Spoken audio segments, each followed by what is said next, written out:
मोहनपुर में रहने वाला शक्ति अनाथ था। बचपन से ही वो उस गांव में रहता और गांव वाले उसे जो देते वही खा पी कर बड़ा हो गया। किसी को नहीं पता था कि उसके माँ बाप कहाँ गए, वो कहाँ से आया। शक्ति स्वभाव से बड़ा ही दयालु था। उसे जो कुछ भी रूखा सूखा खाने को मिलता उसके 4 हिस्से करता। एक हिस्सा एक चूहे को देता, दूसरा हिस्सा एक बिल्ली को, तीसरा हिस्सा एक तोते को और बचा हुआ एक हिस्सा वो खुद खा लेता। इस तरह शक्ति बड़ा हो चला था। एक दिन गांव का एक सेठ शक्ति से कहता है, अरे कब तक तू इस तरह दूसरों के दिए पर अपना गुजर बसर करेगा रे? अब तो तू जवान हो चुका है, कुछ काम क्यों नहीं करता? क्या काम करूं सेठ जी, मुझे तो कोई काम आता ही नहीं। काम किसी को नहीं आता, बस सीखना पड़ता है। और तुझे भी काम सीखना चाहिए। सारा दिन चूहे बिल्ली और तोतों के बीच में बैठा रहता है। ना तो मेरे माँ बाप हैं, ना भाई बहन और ना ही कोई रिश्तेदार। मुझे कौन सिखाएगा? आप सबकी कृपा से मैं जीवित रह गया और ये जानवर भी तो आप सबकी कृपा से ही पल रहे हैं। वरना ये बेचारा चूहा, पैर में गहरी चोट थी, मानो मर ही जाता। लेकिन आज ये बिल्कुल स्वस्थ है। और ये तोता, न जाने किसने इस बेचारे के पंख काट दिए थे, लेकिन अब ये पूरी तरह ठीक है। और ये बिल्ली, इसने तो एक माँ की तरह हमेशा मेरे सर पर हाथ रखा है। न जाने मेरा इससे क्या रिश्ता है।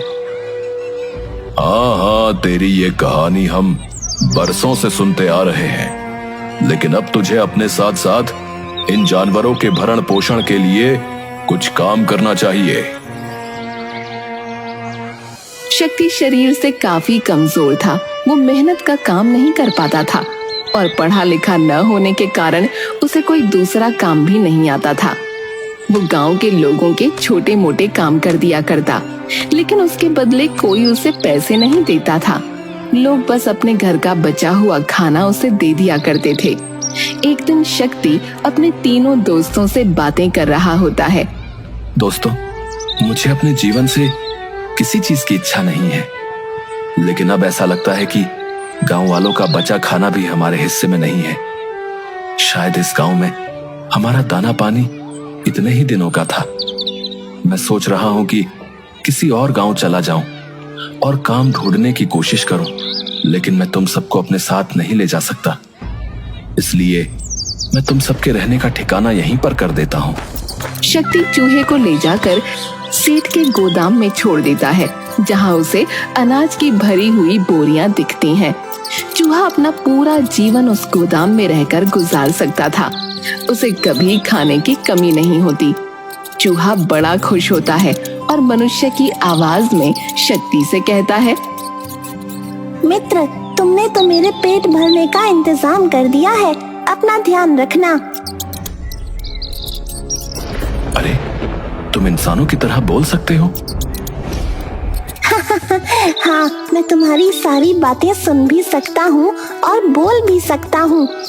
एक बात ध्यान से सुनो, तुम्हें जब भी मेरी जरूरत हो बस आंखें बंद करके मुझे दिल से याद करना, मैं तुम्हारे सामने आ जाऊंगा। ठीक है मित्र, तुम बस अपना ध्यान रखना, मैं चलता हूँ। शक्ति अब बिल्ली को लेकर गांव के सबसे बड़े हलवाई के घर के पीछे छोटे से जंगल में जाता है और बिल्ली से कहता है, मित्र, अब तुम रोज रात के समय इस हलवाई के घर जाना और दूध दही जो मिले वो खाकर वापस आ जाना। सिर्फ मेरी एक बात का ध्यान रखना कि दिन के समय उसके घर कभी मत जाना और रात को अपना ध्यान रखकर ही जाना। तभी बिल्ली भी इंसान की आवाज में बोलती है, तुम्हारा बहुत बहुत शुक्रिया मित्र, तुमने मेरा बहुत ध्यान रखा। तुम्हें जो भी मिलता था हमेशा हम सबके साथ खाया। तुम अपना ध्यान तो रख सकोगे। अरे, क्या तुम भी चूहे की तरह बोल सकती हो? हाँ, सिर्फ मैं और चूहा ही नहीं, तोता भी तुम्हारी भाषा में बात कर सकते हैं। हम तीनों तुम्हारी बातों को समझते भी हैं। तुम अपना ध्यान रखना और जब भी जरूरत हो आंखें बंद करके मुझे याद कर लेना, मैं तुम्हारे सामने आ जाऊंगी। शक्ति बिल्ली से विदा लेता है और तोते को लेकर नदी के पास जाता है। मित्र, मैं जानता हूँ कि तुम भी चूहे और बिल्ली की तरह ही बोल सकते हो और मेरी हर बात समझते भी हो, इसलिए तुम भी अपना ध्यान रखना, शिकारी से बचकर रहना।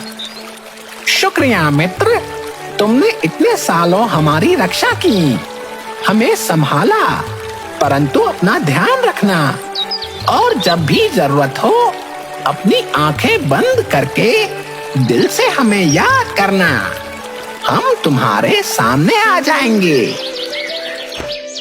शक्ति अपने मित्रों से विदा लेकर आगे बढ़ता है और ये सोचता है कि मुझे काम तो आता नहीं, मैं करूँगा क्या।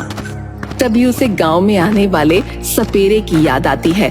वो सपेरे के पास जाता है और उससे कहता है, क्या आप मुझे कुछ काम सिखा सकते हैं या कुछ काम दे सकते हैं? तुम क्या काम कर सकते हो?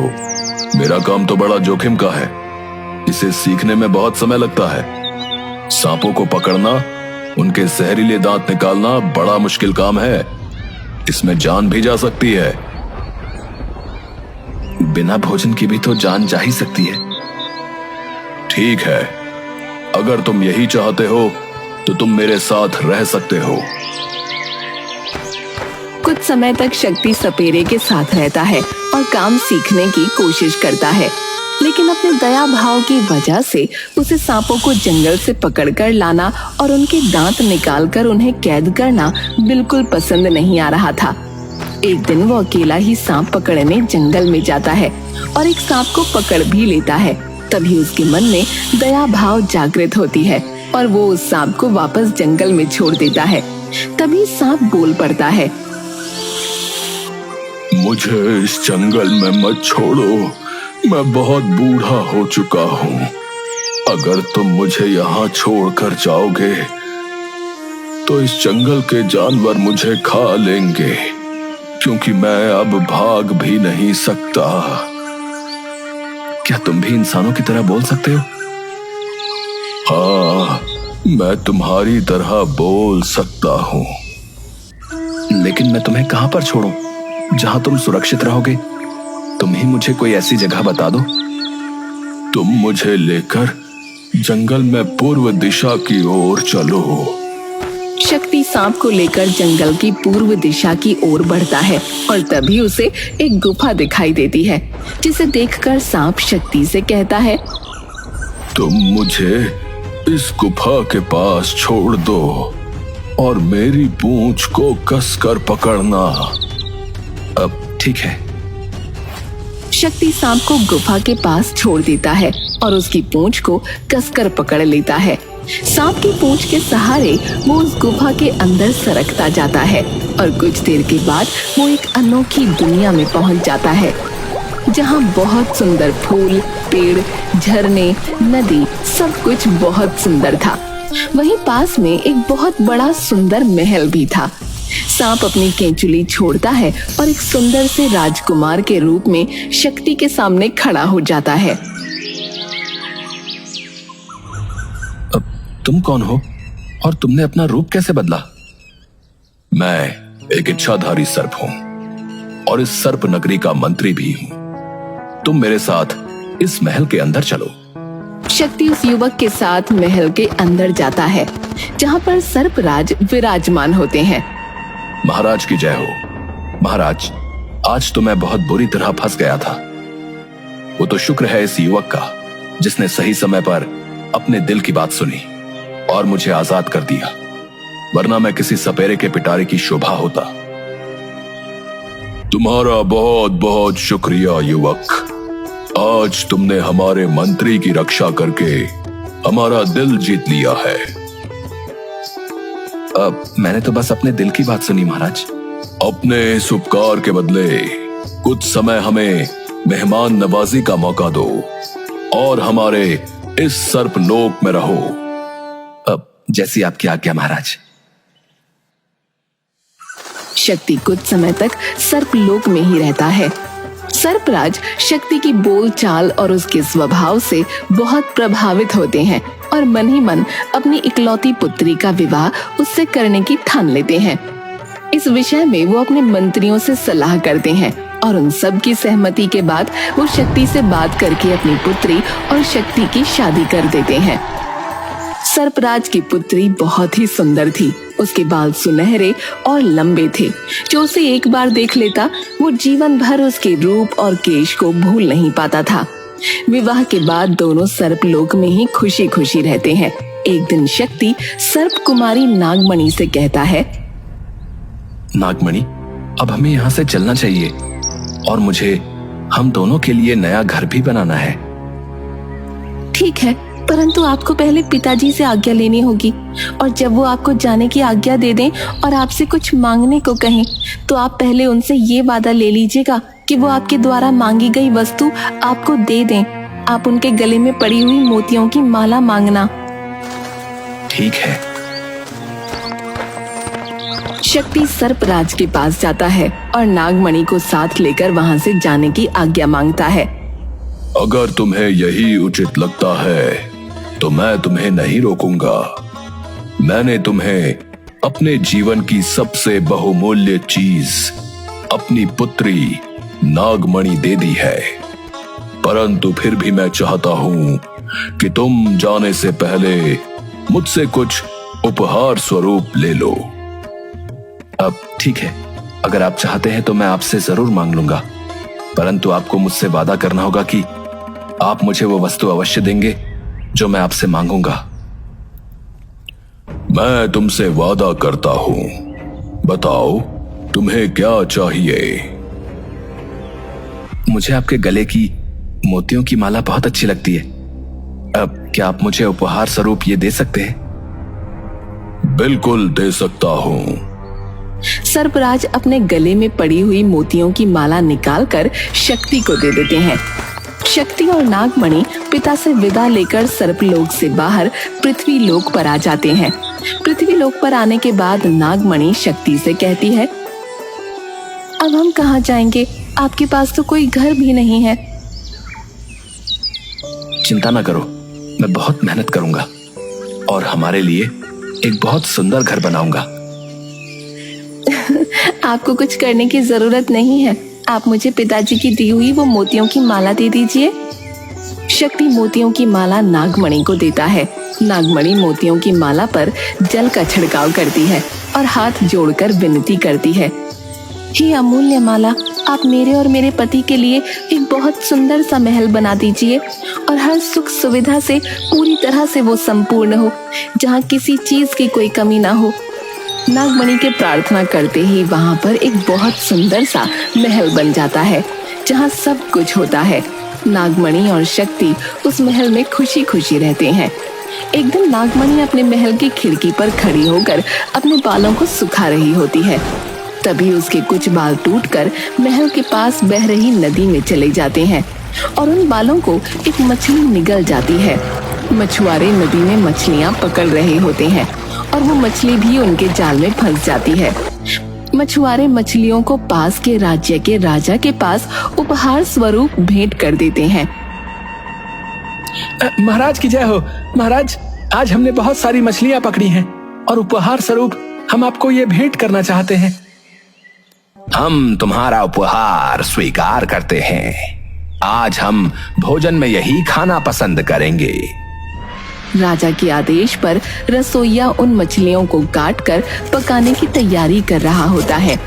तभी एक मछली के पेट से उसे नागमणि के सोने के बाल मिलते हैं, जिसे ले जाकर वो महाराज के सामने प्रस्तुत करता है। महाराज, हमें मछली के पेट से सोने के बाल मिले हैं। ये तो किसी स्त्री के बाल लगते हैं। जिस स्त्री के बाल स्वर्ण के होंगे वो खुद कितनी सुंदर होगी, उसका रूप कितना अनोखा होगा। मंत्री जी, आप पता लगाइए कि ये सोने के बाल किसके हैं, क्योंकि मैं उस स्त्री को अपने राज्य की महारानी बनाना चाहता हूं। जैसी आज्ञा हो महाराज। मंत्री अपनी सेना के साथ पता लगाने जाते हैं कि तभी महाराज के सामने एक कुबड़ी स्त्री आती है और वो महाराज से कहती है, महाराज, सोने के बाल तो सिर्फ सर्पलोक की राजकुमारी के हैं और वो तो सर्पलोक में रहती है। वो पृथ्वी लोक पर कैसे आ सकती है? महाराज उसे सारी बात बताते हैं। महाराज, आप मुझे 100 मोहरें और 10 सैनिक दे दीजिए। मैं बहुत जल्दी ही इसके बारे में पता लगाकर आपके पास वापस आती हूँ। महाराज कुबड़ी स्त्री को 100 मोहरें और 10 सैनिक दे देते हैं। वो स्त्री मछुआरों के पास जाती है और उनसे पूछती है कि वो मछलियाँ कहाँ से पकड़कर लाए थे। मछुआरे उसे नदी के बारे में बताते हैं जहाँ से उन्होंने मछलियाँ पकड़ी थीं। वो सेना के साथ नाव में सवार होकर उस नदी के एक किनारे से दूसरे किनारे की ओर सफर करना शुरू करती है।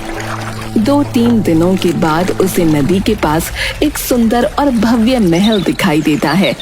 मैं जब तक वापस नहीं आती तब तक तुम सब मेरा यही इंतजार करना। चाहे कुछ भी हो जाए, यहाँ से जाना नहीं। वो आसपास पता करती है तो उसे पता चलता है कि उस महल में एक बहुत ही सुंदर स्त्री रहती है जिसके बाल सोने के हैं। कुबड़ी स्त्री समझ जाती है कि ये सर्पराज की पुत्री ही है। वो महल के अंदर जाती है। तुम कैसी हो नागमणि? कितने समय बाद मैंने तुम्हें देखा। मैं आपको नहीं पहचानती। आप कौन हैं? मैं तुम्हारी बुआ हूँ, तुम्हारे पिता की बहन। बहुत वर्षों पहले मैं इस पृथ्वी लोक पर आ गई थी और तब से यहीं पर रह रही हूँ। मुझे जैसे ही पता चला कि तुम यहाँ पर हो, मैं तुमसे मिलने चली आई।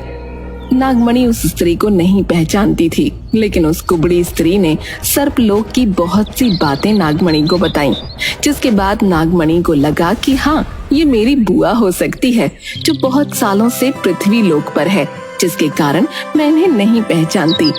शक्ति भी वहाँ आ जाता है। ये मेरी बुआ है जो बहुत वर्षों से पृथ्वी लोक पर ही रह रही हैं। प्रणाम बुआ जी। सुखी रहो बच्चा, बहुत सुखी रहो। अगर तुम्हारी अनुमति हो तो मैं क्या कुछ समय के लिए तुम दोनों के साथ यहाँ रह सकती हूँ? वो क्या है ना कि मैं बहुत समय बाद नागमणि से मिली हूँ, तो इससे जी भरकर बातें करना चाहती हूँ। आपको अपनी पुत्री के साथ रहने के लिए मेरी अनुमति की आवश्यकता नहीं। आप जब तक चाहें यहाँ खुशी खुशी रह सकती हैं। वो कुबड़ी स्त्री कुछ समय के लिए नागमणि और शक्ति के साथ महल में रहने लगती है और इस बीच बातों बातों में उनसे सर्पलोक और पृथ्वी पर आने की कहानी और शक्ति के सर्पलोक में जाने और उसके पहले की सारी बातें पता कर लेती है। एक दिन शक्ति महल से बाहर गया होता है। कुबड़ी स्त्री नागमणि से कहती है, पुत्री चलो आज घूमने चलते हैं। बुआ, हम कहाँ जाने वाले हैं? यहीं पास में बहुत सुंदर वन है और बहुत सुंदर नदी है। मैं तुम्हें नौका विहार के लिए भी ले जाऊंगी। नागमणि कुबड़ी स्त्री के साथ निकल पड़ती है। थोड़ी दूर जाने के बाद, अरे पुत्री, मैं तो अपने पैरों की पादुका ही पहनना भूल गई। तुम यहीं पर रुको, मैं अभी पादुका पहनकर वापस आती हूँ। ठीक है बुआ, मैं यहीं पर आपकी प्रतीक्षा करूंगी। कुबड़ी स्त्री महल में वापस जाती है और मोतियों की माला चुराकर अपनी चरण पादुका पहनकर वापस नागमणि के पास आ जाती है। चलो पुत्री, अब हम थोड़ी देर नौका विहार के लिए चलते हैं। हाँ बुआ, मैंने बहुत समय से नौका विहार नहीं किया। दोनों नौका में बैठ जाते हैं। कुबड़ी स्त्री अपने साथ आए हुए सैनिकों को इशारा कर देती है और वो नौका को तेजी से नदी के दूसरे तट की ओर ले जाने लगते हैं।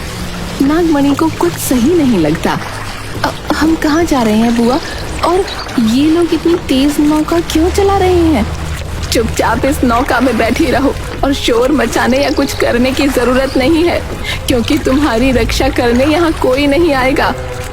नागमणि समझ जाती है अब यहाँ चिल्लाने या कुछ कहने का कोई फायदा नहीं, क्योंकि उसकी आवाज सुनने वाला यहाँ कोई भी नहीं। कुछ समय में वो कुबड़ी स्त्री और सैनिक नागमणि को लेकर राजा के पास पहुंच जाते हैं। महाराज, ये रही आपकी सोने के केश वाली स्त्री। इसका नाम नागमणि है। हम तुम्हारे काम से बहुत प्रसन्न हुए। बताओ तुम्हें क्या चाहिए? महाराज, इस अनमोल स्त्री के बदले मैं आपसे क्या मांग सकती हूँ? महाराज कुबड़ी स्त्री को बहुत सा धन, सोने चांदी, जेवर, हीरे जवाहरात देकर वहाँ से भेज देते हैं। परंतु कुबड़ी स्त्री जादुई मोतियों की माला के बारे में राजा को कुछ नहीं बताती और वहाँ से चली जाती है। दूसरी तरफ नागमणि को पूरा विश्वास था कि शक्ति उसे ढूंढता हुआ बहुत जल्द उसके पास आ जाएगा, क्योंकि वो जानती थी कि शक्ति के पास मोतियों की जादुई माला है। राजा नागमणि के पास आता है। तुम्हें किसी बात से डरने की जरूरत नहीं है। मैं सिर्फ इतना चाहता हूँ कि तुम खुशी खुशी मेरे साथ इस राज्य की महारानी बनकर रहो। मुझे ये स्त्री धोखे से यहाँ लाई है, परंतु आपके स्वभाव से मैं प्रभावित हुई। मैं आपसे सिर्फ एक विनती करना चाहती हूँ। अगर आपको उचित लगे तो क्या आप मेरी एक इच्छा पूरी कर सकते हैं? बताओ, तुम्हारी क्या इच्छा है? हम जरूर पूरी करेंगे।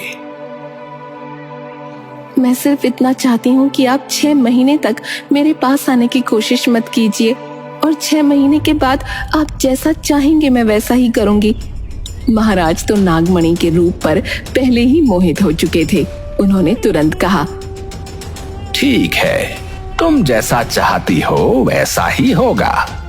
बस मैं ये चाहता हूँ कि तुम खुशी खुशी हमारे महल में महारानी बनकर रहो।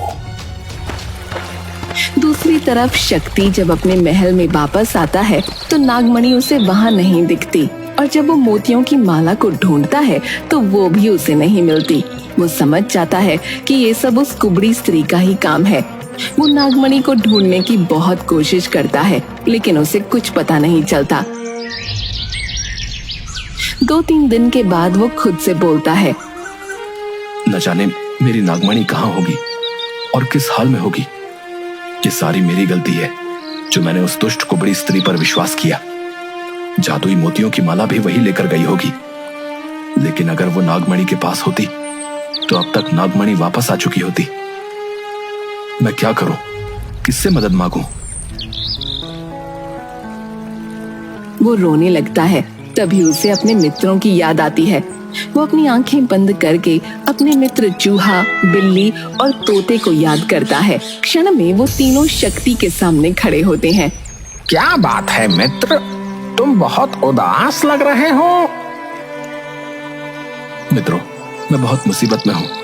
मेरी पत्नी नागमणि कहीं खो गई है और मेरे पास जो जादुई माला थी वो भी खो गई है। मैं सिर्फ अपनी पत्नी को वापस पाना चाहता हूँ। क्या तुम तीनों मेरी नागमणि को ढूंढने में मेरी मदद कर सकते हो? तुम बिल्कुल फिक्र मत करो, हम सब मिलकर नागमणि को जल्दी ढूंढकर वापस ले आएंगे।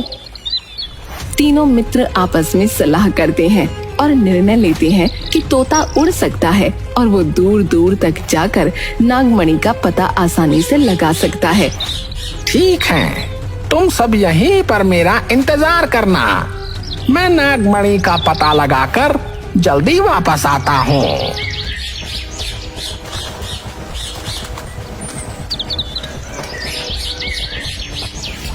मैंने नागमणि का पता लगा लिया है। वो पास के ही राज्य के राजा के महल में है, परंतु मैंने उसके गले में वो मोतियों की माला नहीं देखी। वो मोतियों की जादुई माला उस कुबड़ी स्त्री ने चुराई होगी। चूहा और बिल्ली दोनों उस कुबड़ी स्त्री का पता लगाकर उसके घर पहुंच जाते हैं और खिड़की से छुपकर घर के भीतर देखते रहते हैं। कुबड़ी स्त्री घर के अंदर आती है और मोतियों की माला को अपने मुंह में डालकर सो जाती है। ये तो बड़ी ही दुष्ट स्त्री है। मोतियों की माला को कोई ले न सके इसलिए अपने मुख में डालकर सो रही है। अब हम इसके मुख से माला कैसे निकालेंगे? ये शेर है तो हम सवा शेर हैं। मैं तुमसे जैसा कहता हूँ वैसा करना। चूहा बिल्ली के कान में कुछ कहता है और अपनी पूंछ उस कुबड़ी स्त्री की नाक में डाल देता है, जिसकी वजह से कुबड़ी स्त्री को जोर की छींक आ जाती है और मोतियों की माला उसके मुंह से निकलकर जमीन पर गिरती है। माला गिरते ही बिल्ली माला लेकर वहाँ से भाग जाती है।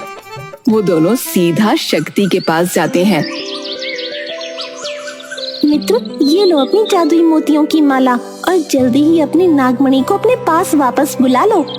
जादुई माला, जल्दी से मेरी नागमणि जहाँ भी हो उसे वहाँ से सुरक्षित मेरे पास वापस ला दो। इतना कहते ही नागमणि शक्ति के पास वापस आ जाती है। नागमणि और शक्ति अपने तीनों मित्रों के साथ सर्पलोक में वापस चले जाते हैं और अपनी जादुई माला से प्रार्थना कर वो जादुई महल भी वहां से गायब कर देते हैं। दूसरी तरफ दमकल राज्य के राजा नागमणि को ढूंढते हुए उस कुबड़ी स्त्री के साथ जादुई महल के पास आते हैं, पर वहां पर उन्हें कुछ भी नहीं मिलता। महाराज कुबड़ी स्त्री की सारी बातों को झूठा मानकर उसे जेल में डलवा देते हैं।